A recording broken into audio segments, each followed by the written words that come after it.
ವಿಕಾಸ ಯೂಟ್ಯೂಬ್ ವಾಹಿನಿಯ ಸಮಸ್ತ ವೀಕ್ಷಕರಿಗೂ ನಮಸ್ಕಾರ. ವೀಕ್ಷಕರೇ, ಈ ದಿನದ ಜ್ಞಾನದ ಜಗಲಿ ಸಂಚಿಕೆಯಲ್ಲಿ ಕುಟುಂಬ ಮತ್ತು ಉದ್ಯೋಗದ ಸಮರ್ಪಕ ನಿರ್ವಹಣೆ ಎನ್ನುವ ವಿಷಯದ ಬಗೆಗೆ ನಾವುಗಳು ಮಾತನಾಡುವವರಿದ್ದೇವೆ. ಕುಟುಂಬ ಮತ್ತು ಉದ್ಯೋಗ ಒಬ್ಬ ವ್ಯಕ್ತಿಯ ಬದುಕಿನಲ್ಲಿ ಇವೆರಡು ಅವಿಭಾಜ್ಯ ಅಂಗಗಳಿದ್ದ ಹಾಗೆ. ವ್ಯಕ್ತಿ ಹುಟ್ಟುತ್ತಾ ಒಂದು ಕುಟುಂಬವನ್ನ ಪಡೆದುಕೊಳ್ತಾನೆ. ಆ ಕುಟುಂಬದ ಜೊತೆಗೆ ಆತ ಬೆಳೀತಾ ಹೋಗ್ತಾನೆ. ಆದ್ರೆ ಉದ್ಯೋಗ ಅನ್ನುವಂಥದ್ದು ಆತನ ಆಯ್ಕೆ ಮತ್ತು ಆತನ ಗುರಿಯಾಗಿರುತ್ತೆ. ಒಂದು ಮಗು ಎಳವೆಯಲ್ಲಿ ಒಂದು ಕುಟುಂಬದ ಜೊತೆಗೆ ತನ್ನ ಸಂಪಾದನೆಯನ್ನ ಅಥವಾ ತನ್ನ ಸಂಬಂಧವನ್ನ ಸಾಧಿಸಿಕೊಂಡು ನಂತರದ ದಿನದಲ್ಲಿ ಸಂಪಾದನೆಯ ದಾರಿಗಾಗಿ ಶಿಕ್ಷಣವನ್ನ ಕಂಡುಕೊಂಡು ತನ್ನ ಬದುಕನ್ನ ಸಂಪೂರ್ಣಗೊಳಿಸಿಕೊಂಡು ನಂತರದಲ್ಲಿ ಉದ್ಯೋಗವನ್ನ ಸಂಪಾದಿಸುತ್ತೆ. ಇಲ್ಲಿ ಕುಟುಂಬ ಉದ್ಯೋಗವನ್ನ ಪಡೆಯುವಲ್ಲಿ ಒಂದು ಪ್ರಮುಖ ಅಂಗವಾಗಿ ಕೂಡ ಕಾರ್ಯನಿರ್ವಹಿಸುತ್ತೆ. ಆದ್ರೆ ನಂತರದ ಬದುಕಿನಲ್ಲಿ ನಮ್ಮೆಲ್ಲರಿಗೂ ಕೂಡ ಕುಟುಂಬ ಮತ್ತೆ ಉದ್ಯೋಗವನ್ನ ಒಟ್ಟಾಗಿ ನಡೆಸಿಕೊಂಡು ಹೋಗೋದು ಬಹಳ ಕಷ್ಟ ಅಂತ ಅನ್ಸುತ್ತೆ. ಕಾರಣ ಇವತ್ತಿನ ಈ ಒಂದು ಚಿಂತಾಜನಕ ಸ್ಥಿತಿಯಲ್ಲಿ ನಮ್ಗಳಿಗೆ ಕುಟುಂಬಕ್ಕೆ ನೀಡಲಾದಂತಹ ಸಮಯ ಅಥವಾ ಉದ್ಯೋಗಕ್ಕೆ ಕೊಟ್ಟ ಸಮಯವನ್ನ ಕುಟುಂಬಕ್ಕೆ ಕೊಡೋದು ಸಾಧ್ಯ ಆಗೋದಿಲ್ಲ. ಇನ್ನು ಮುಂದುವರೆದು ನೋಡಿದ್ರೆ ಕೌಟುಂಬಿಕ ವಿಷಯಗಳಲ್ಲಿ ಭಿನ್ನಾಭಿಪ್ರಾಯ ಅಥವಾ ಇತರ ಸಮಸ್ಯೆಗಳು ಎದುರಾದಾಗ ಉದ್ಯೋಗ ಸ್ಥಳದಲ್ಲಿಯೂ ಕೂಡ ನಾವು ಸಾಕಷ್ಟು ನೊಂದುಕೊಳ್ಳುವಂತಹ ಸಂಭವ ಇರುವಂತದ್ದು. ಹಾಗಾದ್ರೆ ಇವೆರಡನ್ನ ಕೂಡ ಬೆರೆಸದೆ ಬದುಕೋದು ಹೇಗೆ? ಮುಖ್ಯವಾಗಿ ಕುಟುಂಬ ಮತ್ತು ಉದ್ಯೋಗ ಇವೆರಡೂ ಕೂಡ ನಮಗೆ ಬಹಳ ಮುಖ್ಯ ಅನ್ನೋದನ್ನ ನಾವು ಅರ್ಥೈಸಿಕೊಳ್ಬೇಕು. ಎರಡನೇ ಹಂತ, ಇವೆರಡರ ನಡುವೆ ಸಂಕೀರ್ಣವಾದ ಒಂದು ಪದರ ಇದೆ ಅನ್ನೋದನ್ನ ನಾವು ಅರ್ಥೈಸಿಕೊಳ್ಬೇಕು. ನಿಮ್ಮ ಕೌಟುಂಬಿಕ ಮಿತ್ರರ್ಯಾರು ಕೂಡ ನಿಮ್ಮ ಔದ್ಯೋಗಿಕ ಸ್ನೇಹಿತರಲ್ಲ. ಅವರು ಯಾರಿಗೂ ಕೂಡ ನಿಮ್ಮನ್ನ ಸಹಿಸಿಕೊಳ್ಬೇಕಾದಂತಹ ಅನಿವಾರ್ಯತೆ ಇಲ್ಲ. ಹಾಗಿರುವಾಗ ನಿಮ್ಮ ಯಾವುದೇ ಸಮಸ್ಯೆ ಇರಬಹುದು ಅಥವಾ ನಿಮ್ಮ ದುಃಖ ದುಮಾನಗಳನ್ನ ಉದ್ಯೋಗ ಸ್ಥಳದಲ್ಲಿ ತೋರಿಸೋದೇ ಆಗಿರ್ಲಿ ಅಥವಾ ಉದ್ಯೋಗ ಸ್ಥಳದಲ್ಲಿ ನಿಮಗಿರುವಂತಹ ಯಾವುದೇ ರೀತಿಯ ಒತ್ತಡಗಳಿರಬಹುದು, ನಿಮ್ಮ ಕೆಲಸ ಕಾರ್ಯಗಳು ಸರಿಯಾದ ರೀತಿಯಲ್ಲಿ ನಡೀತಿಲ್ಲ ಅನ್ನುವಂಥದ್ದಿರಬಹುದು, ಇದರ ಅರಿವು ನಿಮ್ಮ ಕೌಟುಂಬಿಕವಾದಂತಹ ವಾತಾವರಣಕ್ಕೆ ಇರೋದಿಲ್ಲ.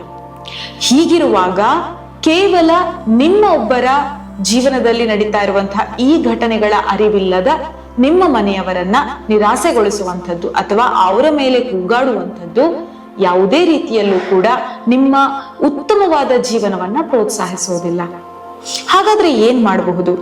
ಕೌಟುಂಬಿಕವಾಗಿ ಗಲಾಟೆ ಗದ್ದಲಗಳಾಗುವಂಥದ್ದು ಅಥವಾ ಕೆಲವೊಮ್ಮೆ ವಿಷಮ ಸ್ಥಿತಿಯನ್ನ ತಲುಪುವಂಥದ್ದು ಸಾಮಾನ್ಯ. ಹಾಗಿರುವಾಗ ವಾತಾವರಣವನ್ನ ಹತೋಟಿಗೆ ತರುವುದಕ್ಕೆ ನೀವೊಬ್ಬರೇ ಪ್ರಯತ್ನವನ್ನ ಪಡಿ ಮತ್ತು ಉದ್ಯೋಗ ಸ್ಥಳಕ್ಕೆ ಬಂದಾಗ ಸಾಕಷ್ಟು ವಿಪುಲವಾದ ವಾತಾವರಣದಲ್ಲಿ ಬದುಕುವುದರ ಜೊತೆಗೆ ನಿಮ್ಮ ಒತ್ತಡದ ಬದುಕನ್ನ ಇತರರ ಮೇಲೆ ಹೇರದೆ ಉದ್ಯೋಗ ಪರಿಸ್ಥಿತಿಗಳು ಅಥವಾ ಉದ್ಯೋಗದ ಅವಕಾಶಗಳು ಪರಿಪೂರ್ಣವಾಗಿ ನೆರವೇರುವ ಹಾಗೆ ನೋಡಿಕೊಳ್ಳಿ. ಇದೇ ರೀತಿಯಾಗಿ ಉದ್ಯೋಗ ಸ್ಥಳದಲ್ಲಿ ಒತ್ತಡಕ್ಕೆ ಒಳಗಾದಾಗ ಅಥವಾ ಉದ್ಯೋಗದ ಯಾವುದೇ ವಿಷಯಗಳನ್ನ ಮನೆಯ ಮೆಟ್ಟಿಲಿನವರೆಗೆ ತೆಗೆದುಕೊಂಡು ಹೋಗದೇ ಇದ್ದಲ್ಲಿ ನಿಮ್ಮ ಕೌಟುಂಬಿಕ ವಾತಾವರಣ ಬಹಳ ಚೆನ್ನಾಗಿರುತ್ತೆ. ಮುಖ್ಯವಾಗಿ ನಿಮ್ಮ ಮನೆಯವರಿಗೆ ನೀವು ಕೊಡುವಂತಹ ಸಮಯವನ್ನ ಆದಷ್ಟು ಹೆಚ್ಚಾಗಿ ನೀಡಿ ಮತ್ತು ನೀಡಿದ ಸಮಯವನ್ನ ಫಲಪ್ರದವಾಗಿ ನೀಡಿ. ಹೆಚ್ಚಿನ ಸಂದರ್ಭದಲ್ಲಿ ಉದ್ಯೋಗದಿಂದ ಹೋದ ನಂತರವೂ ಕೂಡ ನಾವುಗಳು ನಮ್ಮ ಮೊಬೈಲ್ ಫೋನ್ಗಳಲ್ಲಿ ಬ್ಯುಸಿ ಆಗಿರ್ತೇವೆ. ಇದರಿಂದಾಗಿ ನಮ್ಮ ಮನೆಯವರಿಗೆ ನಮ್ಮ ಸಮಯ ದೊರಕೋದೇ ಇಲ್ಲ. ನಮ್ಮ ಮಕ್ಕಳು ನಮ್ಮ ಜೊತೆ ಏನನ್ನು ಹಂಚಿಕೊಳ್ಳೋದಕ್ಕೆ ಕಾಯ್ತಾ ಇರ್ತಾರೆ.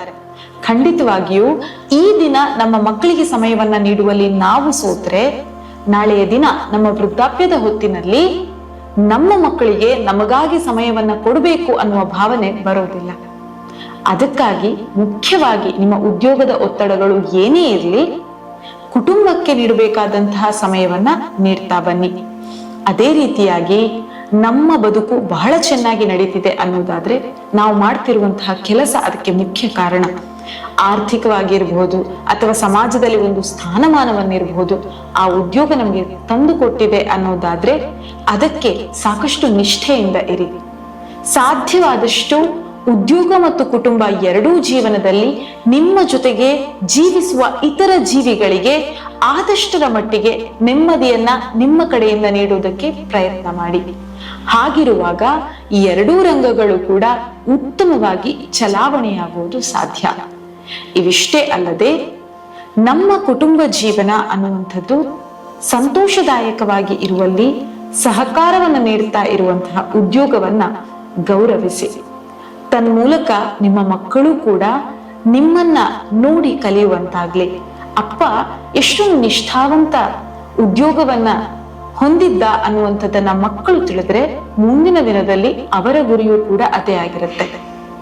ನನ್ನ ತಂದೆ ಬಹಳ ಆಲಸಿ ಅಥವಾ ನನ್ನ ತಾಯಿ ಬಹಳ ಆಲಸಿ ಅನ್ನೋದಾದ್ರೆ ಮಗು ಕೂಡ ಅದನ್ನೇ ಕಲ್ತುಕೊಳ್ಳುತ್ತೆ. ಹಾಗಿರುವಾಗ ಈ ಎರಡೂ ಬದುಕುಗಳನ್ನ ನಾವು ಬಹಳ ಅನ್ಯೋನ್ಯವಾಗಿ ಒಂದೇ ರೀತಿಯಾಗಿ ತೆಗೆದುಕೊಂಡು ಹೋದದ್ದೇ ಆದ್ರೆ ಒಟ್ಟಾರೆ ಸಂತೋಷವನ್ನ ನಾವು ಪಡೆಯುವುದಕ್ಕೆ ಸಾಧ್ಯ ಅಂತ ಹೇಳ್ತಾ ಈ ದಿನದ ಸಂಚಿಕೆಯನ್ನ ಇಲ್ಲಿಗೆ ಕೊನೆಗೊಳಿಸ್ತಾ ಇದ್ದೇವೆ. ಮುಂದೆ ಇಂತಹುದೇ ಇನ್ನೊಂದು ಸಂಚಿಕೆಯ ಜೊತೆಗೆ ನಿಮ್ಮನ್ನ ಭೇಟಿಯಾಗ್ತೀವಿ. ನಮಸ್ಕಾರ.